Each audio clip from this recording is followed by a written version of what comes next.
மதுரை மாவட்டம் பெருங்காமநல்லூர் அப்படிங்கிற ஊரை சேர்ந்தவர் தான் 27 வயசான புவனேந்திரன். இவர் வந்து உசிலம்பட்டியை சேர்ந்த பவித்ரா அப்படிங்கிறவங்கள கூட திருமணம் ஆகுது கடந்த 5 வருஷத்துக்கு முன்னாடி. இவங்களுக்கு ஒரு 4 வயசில் ஆண் குழந்தையும் இருக்குது.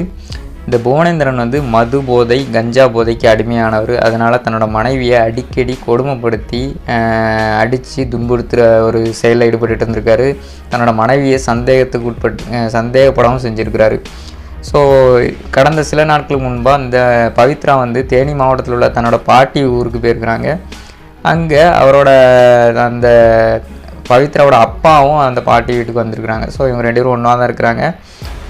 கடந்த ஞாயிற்றுக்கிழமை அன்னைக்கு இந்த புவனேந்திரன் வந்து தன்னோட மனைவியை பார்க்கறதுக்காண்டி தேனி மாவட்டத்துக்கு போகிறாரு. அங்கே போய் சண்டை போடுறாரு. அங்கே போய் சண்டை நடக்கும்போது வாக்குவாதம் முற்றி அங்கே தன்னை மறைச்சி வச்சுருந்த கத்தியை எடுத்து பவித்ராவை ஓங்கி குத்துறாரு. குத்துன இடத்துல படுகாயம் அடைஞ்சு கத்துறாங்க. அவங்க கத்துற சத்தத்தை கேட்டு அவங்க அப்பா ஓடி வராங்க. ஓடி வந்து இந்த பவித்ரா காப்பாற்றணுங்காண்டி முயற்சி பண்ணுறாரு. ஆனால் அந்த முயற்சி தோல்வியில் முடியுது. ஏன்னா அந்த புவனேந்திரன் வந்து அந்த பவித்ராவோட அப்பாவையும் கத்தியால் குத்தினால 2 பேருமே ரத்த வெள்ளத்தில் அந்த ஸ்பாட்லேயே இறந்து போகிறாங்கங்க. இந்த புவனேந்திரன் வந்து அந்த சம்பவ இடத்துல இருந்து தப்பிச்சு போகிறான். உடனே போலீஸ் வந்து அந்த இடத்துக்கு வராங்க. வந்து பாடியை எடுத்து போஸ்ட்மார்ட்டத்துக்கு அனுப்பி வைக்கிறாங்க. இந்த தலைமறைவாக இருந்த புவனேந்திரனை கைது பண்ணுறாங்க.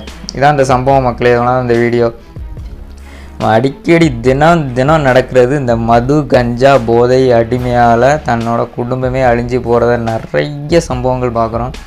தயவு செஞ்சு கவர்மெண்ட் இதுக்கு ஒரு ஆக்ஷன் எடுக்கணும். இந்த மது சாராயம் கஞ்சா இதெல்லாம் முற்றிலும் ஒழிக்கப்பட வேண்டிய ஒரு விஷயம். இதனால் ஒரு குடும்பமே அழிஞ்சு போகுதுங்க. இப்போ பார்த்திங்கன்னா அந்த 4 வயசு குழந்தை அனாதையாக நிற்கிற நிலைமைக்கு கொண்டு வந்து விட்டுருக்குது இந்த கஞ்சா மது போதை. ஸோ அதனால் இந்த மது சாராயம் கஞ்சா இதெல்லாம் ஒழிக்கப்பட வேண்டும் அப்படி தான் என்னோட கருத்து. நீங்கள் என்ன நினைக்கிறீங்கன்னு கமெண்டில் சொல்லுங்கள். ஏன்னா நிறைய குடும்பங்கள் இதனால் அழிஞ்சு போகுது. தினம் ஒரு குடும்பம் இந்த மாதிரி கொலை, தற்கொலை, கொள்ளை, கற்பழிப்பு இதெல்லாம் நிறைய சகஜமாக நடந்துக்கிட்டு இருக்குது. மூலக்காரணம் என்னன்னு பார்த்தீங்கன்னா மது கஞ்சா போதை.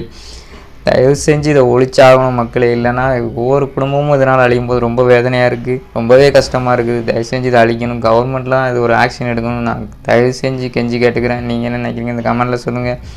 வீடியோ பிடிச்சிருந்தா நம்ம சேனல் சப்ஸ்கிரைப் பண்ணி வச்சுக்கோங்க. வீடியோ ஷேர் பண்ணி விடுங்க. தயவு செஞ்சு எல்லாருக்கும் ஷேர் பண்ணி விடுங்க. இன்னும் மற்றும் ஒரு சம்பவத்தை சந்திக்கலாம். தென் பாய்.